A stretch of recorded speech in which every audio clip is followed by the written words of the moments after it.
नमस्कार दोस्तों, मैं हूं उमा और आप देख रहे हैं ट्रेंडलाइन टाइम्स।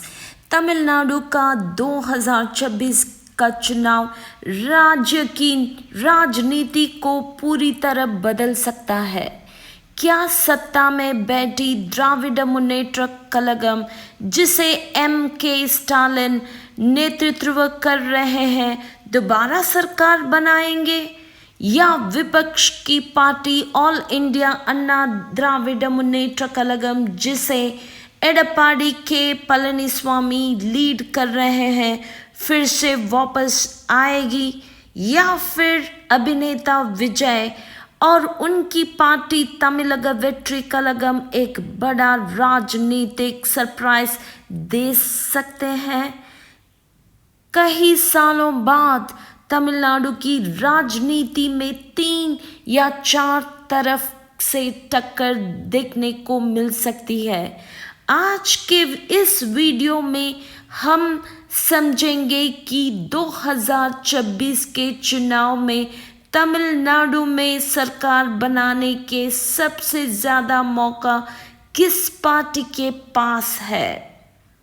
चलिए देखते हैं अभी की सरकार के बारे में। इस समय तमिलनाडु में के स्टालिन की सरकार है, जो द्राविड मुन्नेत्र कलगम से संबंधित है।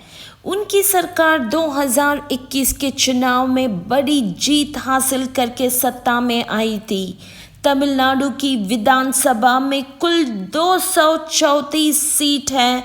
सरकार बनाने के लिए किसी भी पार्टी या गठबंधन को कम से कम 118 सीट जीतना जरूरी होता है। अब देखते हैं मुख्य राजनीतिक टक्कर। आने वाले चुनाव में सबसे बड़ी टक्कर इन दो पार्टीज के बीच हो सकती है। Dravida Munnetra Kazhagam DMK, all India Anna Dravida Munnetra Kazhagam AIADMK, जिसे एडप्पाडी के पलनीस्वामी लीड कर रहे हैं। AIADMK पिछला चुनाव हारने के बाद फिर से सत्ता में वापस आने की कोशिश कर रही है, इसीलिए इस बार फिर DMK और AIADMK के बीच कड़ी राजनीतिक टक्कर देखने को मिल सकती है। अब देखते हैं नया राजनीतिक खिलाड़ी के बारे में। लेकिन 2026 के चुनाव का सबसे बड़ा चुनौती हो सकते हैं अभिनेता विजय। उन्होंने एक नई पार्टी शुरू की है जिसका नाम है तमिलग वेट्री कलगम, जिसे TVK भी कहा जाता है। बहुत से युवा और विजय के चाहने वाले इस नए राजनीतिक आंदोलन में दिलचस्पी दिखा रहे हैं। इसलिए अब देखते हैं TVK के जीतने की संभावना। अभी कई राजनीतिक विश्लेषक का मानना है कि TVK के लिए तुरंत बहुमत जीतना थोड़ा मुश्किल हो सकता है, क्योंकि ये एक नई पार्टी है और पूरे राज्य में अपना संगठन बना रही है। लेकिन TVK के पास कुछ मजबूत बातें भी हैं। पहला, विजय का बहुत चाहने वाले खासकर युवाओं में। दूसरा, उन लोगों का समर्थन जो नई राजनीतिक सोच और नया विकल्प चाहते हैं। तीसरा, सोशल मीडिया पर मजबूत पकड़ और युवाओं का समर्थन। इन सब वजह से TVK तमिलनाडु की राजनीति में तीसरी बड़ी ताकत बन सकती है। चाहे TVK ज्यादा सीट न जीते, लेकिन कई क्षेत्रों में वोट बांटकर चुनाव के नतीजे को प्रभावित कर सकती है। कई एक्सपर्ट्स का मानना है कि आने वाले सालों में TVK का प्रभाव और ज्यादा बढ़ सकता है। चलिए अब देखते हैं सीमान की भूमिका।